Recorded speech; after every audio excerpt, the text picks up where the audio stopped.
What's up, everyone? Welcome to Bilbrons and Dragons. I'm your host, Bilbron Bafflestone.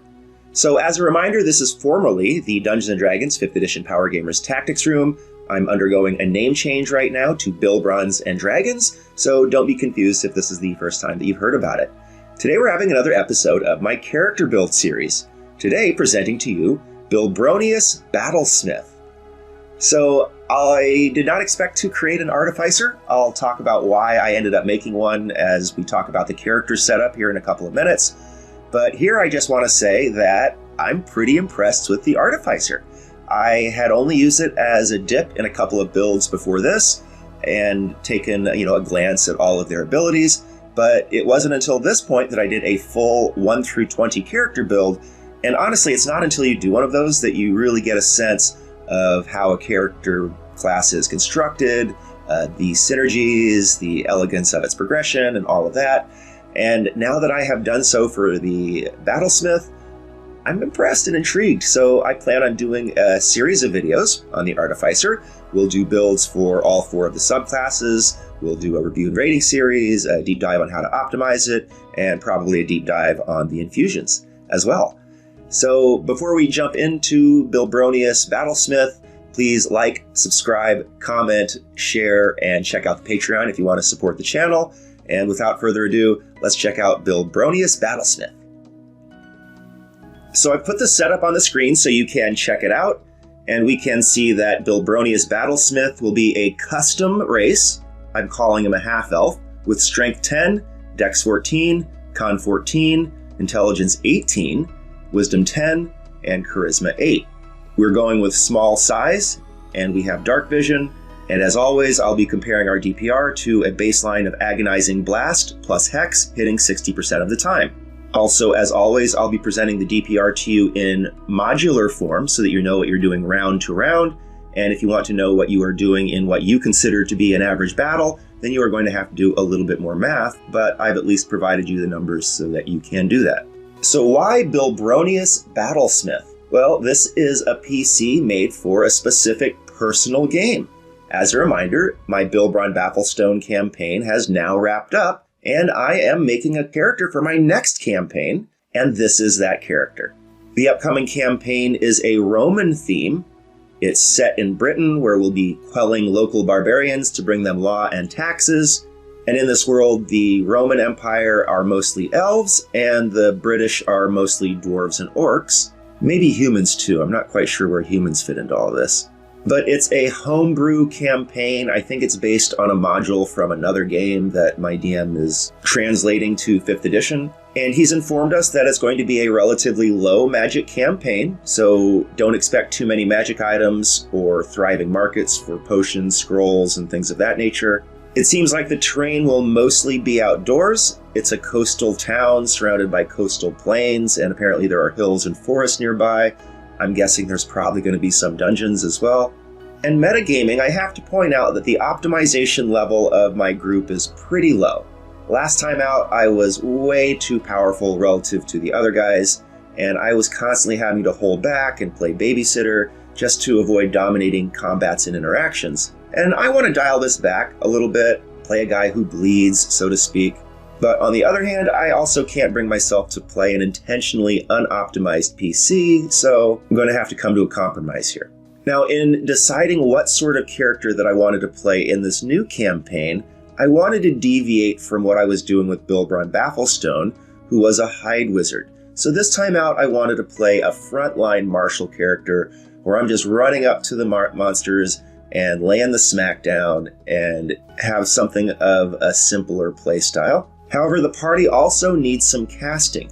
There's 4 other players. One is going to be a fighter archer, wants to do the Battlemaster crossbow expert sharpshooter thing. One is a ranger archer. One is a fighter that's going to be on the front line and is a new player, so is going to be a very simplistic build. And a shepherd druid. And the player of the shepherd druid is an optimizer, so that's going to be a pretty solid character. The Battlemaster will probably be okay, not expecting too much out of the other 2 characters. So it seems to me like we could use a bit more in the casting department, maybe in the heals department. So basically I need a Gish to balance out my personal preferences to work on the front line and the party needs for some casting.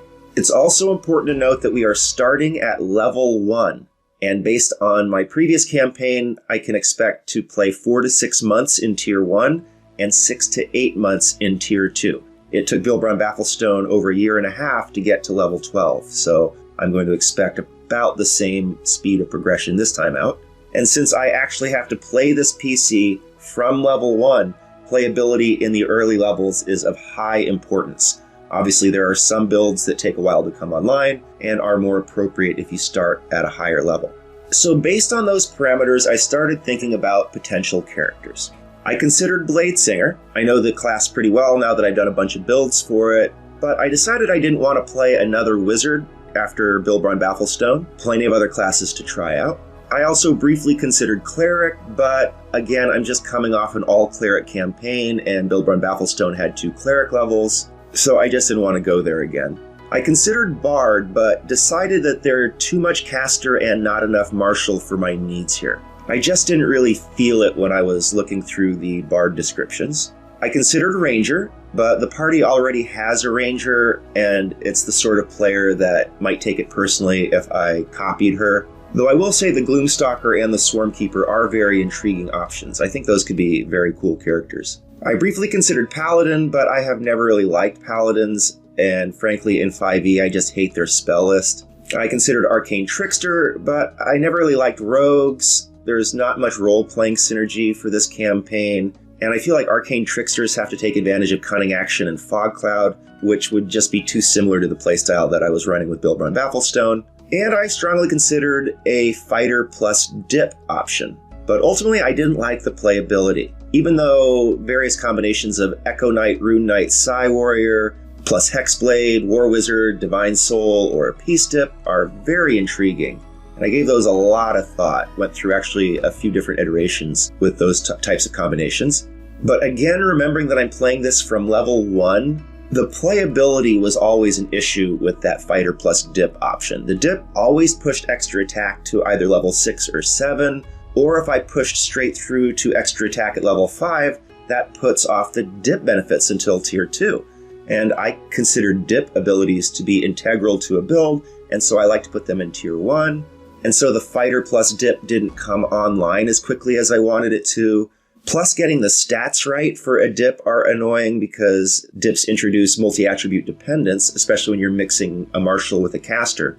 And the feat progression necessary for the sorts of builds that I was considering is just slow to come online, especially when you're dipping.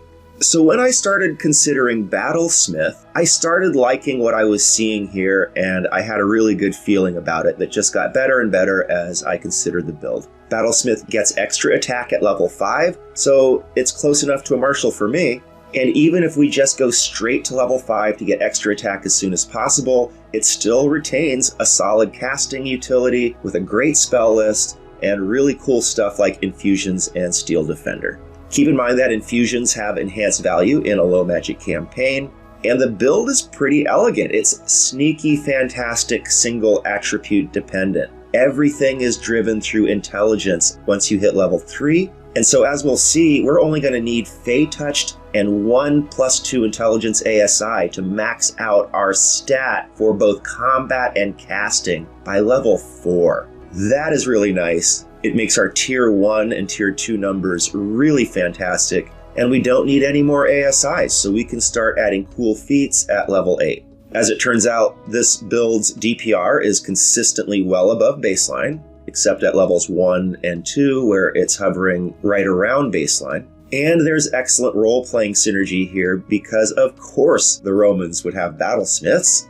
So all things considered, based on my needs, based on the campaign I was coming off of, based on the campaign that I'm about to start, it felt like Battlesmith was a really good choice. Now, I was not previously super familiar with the Artificer class, and I have to say I am impressed. Previously, I had only dipped Artificer, so I hadn't analyzed the class as a whole, and originally it looked a tad underpowered to me, just, at first glance looking at the abilities, but I didn't fully understand the synergies of the class progression And now that I have created a level 1 through 20 build, I see that the numbers and the capabilities are actually quite excellent. So I'm very anxious to show you how it progresses. Final note, I decided to go with small size here as there just was no need for medium. I'm not a grapple specialist and I'm not using heavy weapons. And there are a couple of advantages that you can get by being small. I'm going to skin this for role-playing to say that I'm a half elf and half halfling.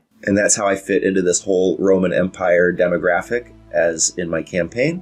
And because we're small, we can mount the Steel Defender if we need to, although this isn't going to be a primary tactic for us. And we can reach tiny size with 1 step of size reduction, and that can be useful sometimes. Okay, so now we're ready to look at our level 1. As a first level Artificer, we get Magical Tinkering, 2 cantrips, 4 spell preps, and 2 first level spell slots. But we have a couple of extras because as our starting feat, we are taking Fey Touched. This is going to bump our starting intelligence to 18, which is awesome at level 1. And Fey Touch will get us Misty Step, which is an elite maneuverability option. And for the other spell, we are going to take Hex to give us increased DPR and to enable some grapple and shove attack options. For our 2 cantrips, we will be taking Guidance and Magic Stone. And for our preps, we will be going with Misty Step and Hex from Fey Touched, plus Absorb Elements, Expeditious Retreat, Cure Wounds, and Fairy Fire. So the reason we added Guidance is pretty self-explanatory. It's one of the best cantrips in the game, and you always take it when you can. We'll be casting this every minute while adventuring, so we can gain that bonus to our initiative roll. And we added Magic Stone as an excellent ranged attack. It's at +6 to hit versus a baseline of +5, and it does a d6 +4 per stone, which is quite good at first level. Now remember, when we cast Magic Stone, it creates 3 of them, so the Steel Defender can eventually throw a Magic Stone for us if we use a bonus action to proc it. But keep in mind, Magic Stone itself is also a bonus action, but we can throw 1 in the first round that we cast it, and then throw 2 in the second round, so we can get out 3 every 2 rounds. And during adventuring, we plan on casting this every minute. There's no concentration required, and that way these stones will be ready to go when initiative is rolled. Then we can get 2 stones on round 1. We added Absorb Elements and Expeditious Retreat as part of the standard caster defense package. Cure Wounds is self-explanatory. Fairy Fire for opportunistic benefits in melee and versus invisible creatures. And our optional tool proficiency will be Wind Instruments, because we are setting up for Pipes of Haunting at level 6. We can also opt for Smith's Tools to leverage Fabricate at level 13. Pipes of Haunting are for special occasions or if we find magic items, so Smith's Tools might possibly have more impact if you're using Fabricate to create money for you. Kind of depends on your campaign. For armor, we're going with Scale Mail plus Dex plus Shield, and our weapon will be a dagger. We are going to be doing the sword and board thing because I favor defense over offense. Our offensive DPR will be superior anyway thanks to spell buffs, the Steel Defender, and infusions. And if we had gone with 2 weapon fighting, then we would have had bonus action Clog with our Steel Defender at level 3. Plus we have to remember the Artificer is sneaky good for a sword and board option because they don't need Warcaster. Nice little class Benny that's not immediately apparent. So for this level, we're going to try to avoid melee as we kind of suck at it at the moment. I mean, beware my dagger. And our Magic Stone is much preferred because it's just way better for us. It does 50% to twice as much DPR. So around 1, we are going to be attacking with a bonus action Hex, and then attacking every round thereafter. At level 2, we become a second level Artificer and add our infusions. To our spell preps, we will add Detect Magic, just to get us a ritual that will give us something useful while easing pressure on our spell slots, because we only have 2 not devoted to the Fey Touched ones. And it's something of a placeholder that we will drop at level 5 anyway. For our 4 infusions, we will take Enhanced Weapon, Enhanced Defense, Spell Rot Tattoo, and Bag of Holding, and we will normally go with the Enhanced Weapon and Enhanced Defense. We will, however, add a Familiar with the Spell Rot Tattoo. Now note that I'm assuming the rules as written here, which you can do this, but ask the DM if he will allow it. It's possible that this was an oversight by Wizards of the Coast, and maybe your DM thinks it's overpowered, in which case you don't need Spell Rot Tattoo and you can take a different infusion. But in any case, we're going to be using our Familiar for the typical defensive and utility options. See my Deep Dive series video on Advanced Familiar Tactics for more information. And my DM has already approved the use of the Arctic Stink Squirrel for me. So I'm going to be getting a DC 11 Stinking Cloud once a day, which will be very nice. This is going to have synergy with the Steel Defender's poison immunity and a Yuan Ti ally, because it looks like one of my friends is going to be playing a Yuan Ti. And if you're doing this build and you're not allowed to use the Arctic Stink Squirrel, then I would go with either the Owl for the Flyby Help action or the Bat for the 60-foot blind sight. I also added Bag of Holding for utility in case we need it for something, and to enable the Bag of Holding Bomb combo if allowed and if we ever need it. And for armor, I'm going to presume that we can't afford to switch to half plate, and we're going to go with that half plate plus dex plus shield plus enhanced defense for a fantastic AC of 20 at level 2. No change to our round 1 and 2 approach. Level 3 is a big level for us. We add a 3rd level of Artificer and officially become Battlesmiths. The archetype adds to our spell preps shield and heroism, and these are awesome. Shield is a fantastic add to complete our caster defensive suite. It's not normally available to artificers, and note that for us it has VSM components, not just VS, as per our spellcasting description. Heroism is also situationally useful versus creatures that impose the frighten condition, and the +4 temporary hit points per round that it imparts is actually pretty solid in tier 1, so I could definitely see casting heroism. More importantly, Battle Ready is now online. We can upgrade our melee weapon from a dagger to a longsword, and we switch our attack stat to intelligence for a huge numbers bump. Our Steel Defender is now online as well, and we've got ourselves a Battle Buddy. And this is an intriguing build add. The Steel Defender introduces an entirely new enemy for enemies to deal with. I mean, it presents an entirely new tactical element that is going to absorb attacks and damage and control more space. And none of that is really reflected in the personal stats here. The build as a whole really has more defense and control than is reflected, which is already pretty good.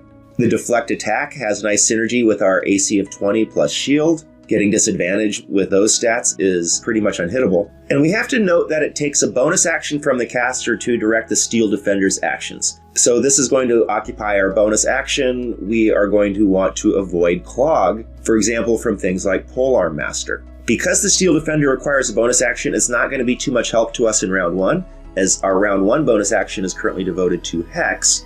But even when we don't direct it, it can use its reaction to defend us, which is pretty sweet. With the Steel Defender, we can use the Shove and Grapple combo. We shove, Steel Defender grapples, and we both have Athletics proficiency, and we have Hex. So we can force disadvantage on either their Strength or their Dex check and force them to use their worst one. The Steel Defender can help by throwing magic stones every other round, as we discussed before, and we can mount it if we want to. The viability of this is going to vary greatly from table to table, but at the very least, we can get some increased movement when we need it. But talk to the DM about mounted combat. There's all sorts of stuff that you need to figure out about mounted combat in general. And when it comes to the Steel Defender in particular, you need to ask him if it gets its dash, dodge, or disengage while it's controlled without your bonus action. Maybe you do need your bonus action to do those things because it's not really specified in the text. Note that if you control the mount, it can't attack, so you might possibly want to leave the mount uncontrolled, because even if it's uncontrolled, it's still going to be pretty intimately tied to you and probably do what you want it to. But note that it will act after us, so that can be clunky. But that said, before we close, we can throw magic stones. So mounting can be useful, even if the DM has disadvantage rulings for how mounts work. If he has advantageous ones, then you're all good, and riding your Steel Defender can be a legitimate tactic. If you do use the Steel Defender as a mount as your primary attactive, then you can effectively use a lance, and that's pretty interesting.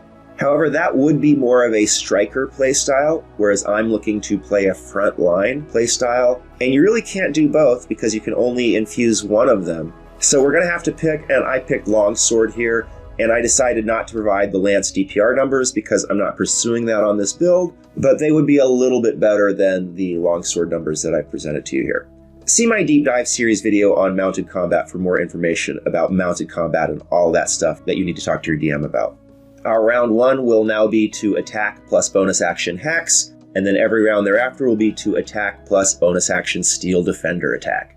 At level 4, we have a pretty simple level. To our spell preps, we add Disguise Self and Featherfall for utility, but mostly just as placeholders because we're going to drop them at the next level. And we do get an ASI, which we will spend on Intelligence +2 to max out our attack, damage, and save DC at level 4. That is really sweet. And do note that our heroism now adds +5 temporary hit points per round, but no change to our round 1 and 2 approach. At level 5, we enter Tier 2, and I've put a list of our current cantrips, spell preps, and infusions on the top. I'll be doing that for every new tier.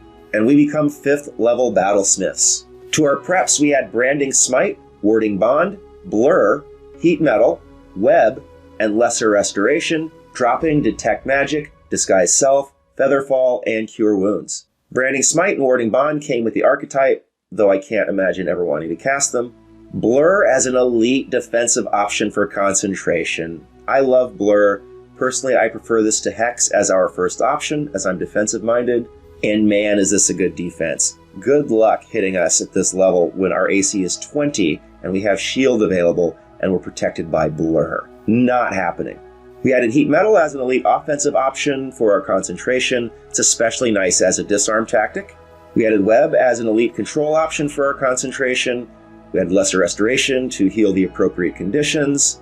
Note that we can also prep Invisibility for special occasions. Note that we can also cast Magic Mouth. So cast it aggressively to improve our detection, our guarding, and our anti-theft capabilities. See my Deep Dive series video on Magic Mouth for more information about how that works. And Extra Attack is now online for increased DPR. We can now personally throw 2 Magic Stones per round. And we get a big casting bump this level because we added the 2nd level spells, but also our spell slots doubled.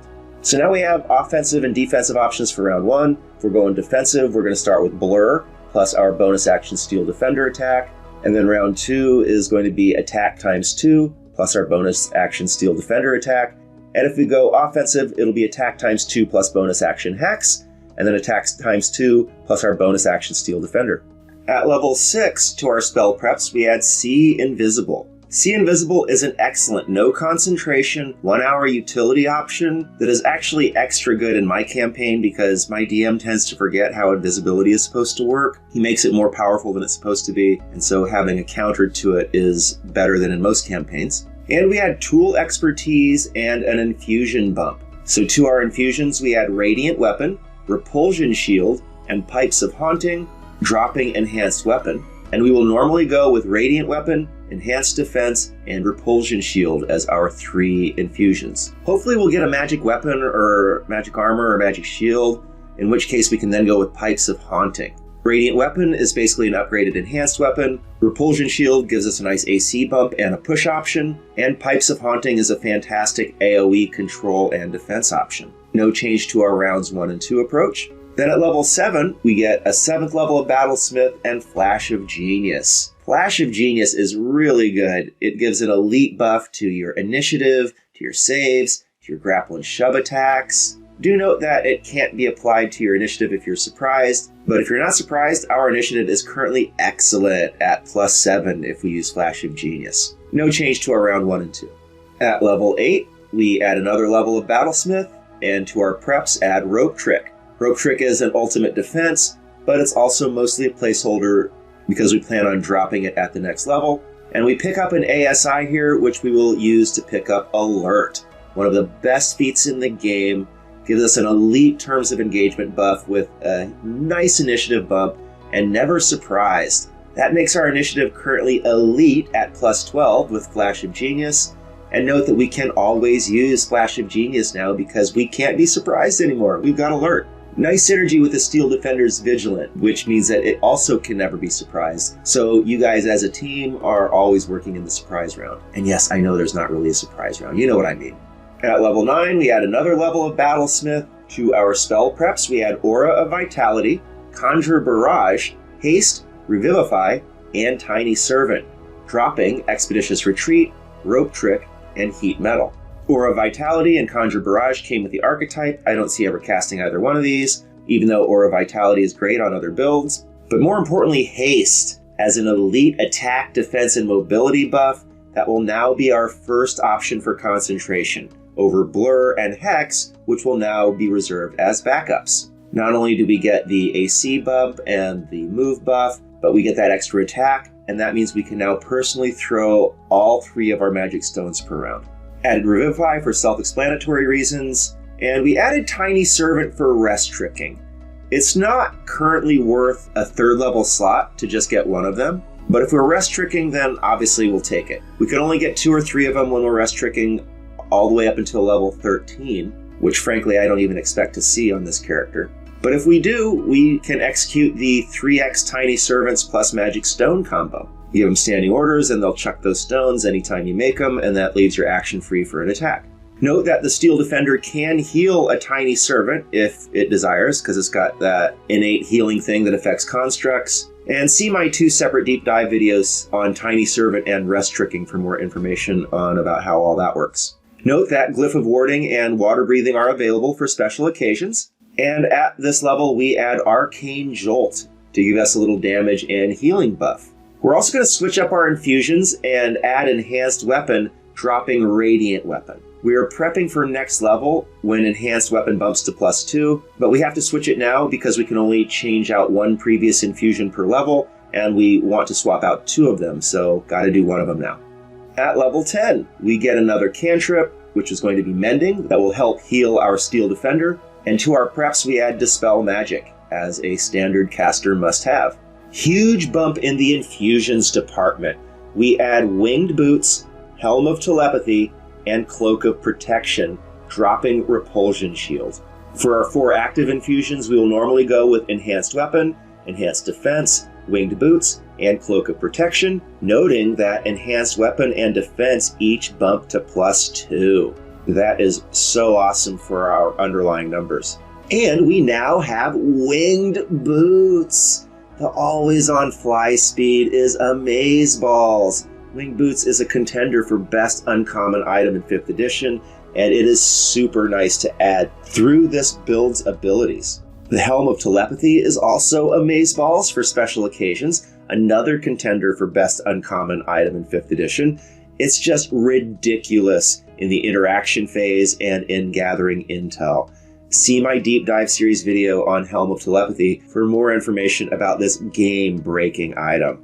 Finally, we're adding Cloak of Protection because I prefer the bump to saves to the push reaction of the Repulsion Shield, and while I would love to have both, we just don't have enough infusions available. Though depending on what other items we get, we can keep the Repulsion Shield if we need the attunement slot. Cloak of Protection is better, but it does take an attunement slot. That said, we are now magic item adepts, so we can have up to 4 attunements at once, and we are currently only attuning to 2 items, so we have 2 extra for loot items at the moment. Now that we have haste, by the way, I should have mentioned this for last level, but our round 1 and 2 have cleaned up. We are always going to be starting with haste in round 1, plus our haste attack, plus our Steel Defender, and then in round 2, we'll be doing attack times 2, plus the haste attack, plus the Steel Defender. At level 11, we roll into tier 3 and add spell storing item. We're going to give this to our familiar to weaponize his action, and we are going to use it for a 2nd level Cure Wounds spell. That's going to heal 2d8 plus 5, 10 times per day for an average of 140 hit points healed per day. That's fantastic. Not to mention the elite action economy because all of this healing is being pumped out of your familiar. Note that we get an extra spell slot, so we can now get up to 3 Tiny Servants if we are rest tricking. At level 12, we add another level of Battlesmith. To our spell preps, we add Invisibility. It's for utility, but also as a placeholder because we're going to drop it at next level. And we get another feat, so Lucky is online for those oh-so-sweet rerolls. I love Lucky. I think it's one of the best feats in the game. Love to add it on most builds. And here it's actually got good role-playing synergy, because remember, I'm half elf and half halfling. And you know, halflings have that luck-based racial ability, so to add Lucky here kind of points to that, and I think it's a nice touch. And no change to our round 1 and 2. It's pretty much the same round 1 and 2 as Plan A going forward, although of course we add a lot of other options as we go along.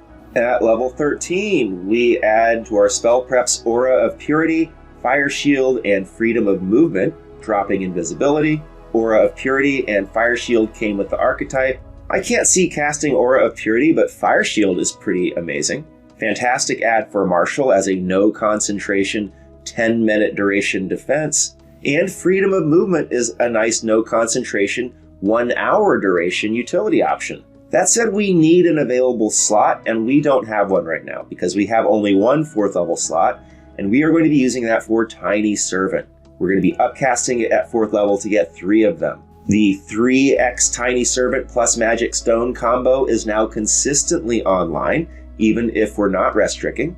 But speaking of which, we can get up to 6 more Tiny Servants if we rest-trick. Note that I didn't add the DPR figures for Tiny Servant to the column, but you can use them to attack and get a little extra damage if you like. But they're also good for utility, defense, the help action, flanking if using that rule. Again, check out my deep dive series video on Tiny Servant. They're pretty amazing. We also have available to us Arcane Eye, Fabricate, Secret Chest, and Stone Shape for special occasions. Fabricate in particular has great synergy with the Artificer tool proficiencies, so you can make sophisticated constructs. See my separate deep dive series videos on Fabricate and Stone Shape for more information.